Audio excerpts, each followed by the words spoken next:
सध्या सूर्य आग ओकतोय। भारतातील अनेक राज्यांमध्ये तापमान 40शी पार गेलंय। महाराष्ट्राच्या अकोल्यात तर 46.9 म्हणजेच देशातील सर्वात जास्त तापमानाची नोंद झाली। उष्माघाताने अनेक जण मृत्युमुखी पडल्याच्या बातम्या समोर येतात। जगातल्या 100 उष्ण शहरांमध्ये भारतातील 95 शहरांचा समावेश असल्याचं देखील समोर आलंय। देशातील शहरं आगीची भट्टी झाल्यासारखी इतकी गरम का होतात?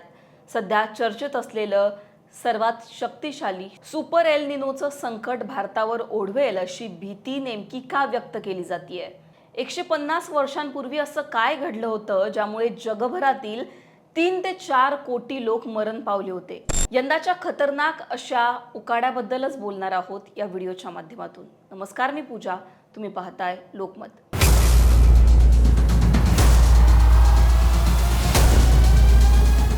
एप्रिल महिन्यात मे महिन्यासारख्या कडक उन्हाची परिस्थिती सध्या सगळीकडे जाणवतीये। उन्हाने अक्षरशः कहर केला असून गेल्या 15 दिवसांपासून तापमानाचा पारा सातत्यानं 40 अंशाच्या पार आहे। ऐन उन्हाळ्यात घामाच्या धारांनी नागरिक हैराण असतानाच यंदाचा मान्सून सुद्धा सरासरीपेक्षा कमी असेल असं हवामान अभ्यासकांनी सांगितलंय।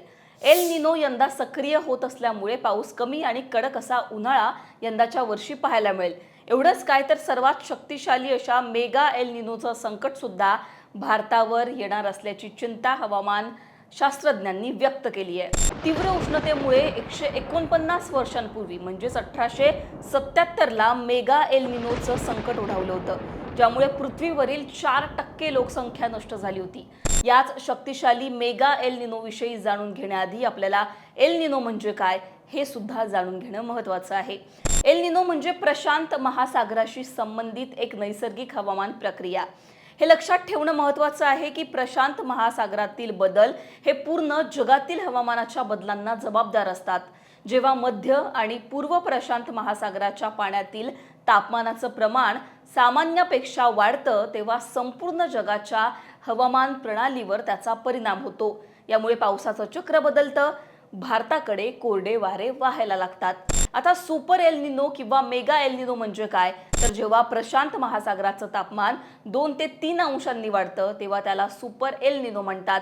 ही एक अतिशय शक्तिशाली आणि दुर्मिळ घटना आहे।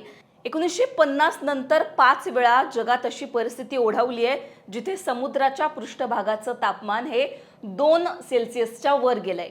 त्यातीलच एक जगाच्या इतिहासातील सर्वात वाईट घटना म्हणजेच तीव्र उष्णतेमुळे आलेला दुष्काळ। इतिहासात 1877 ते 78 हे वर्ष सुपर एल निनोचं सर्वात भीषण उदाहरण मानलं जातं।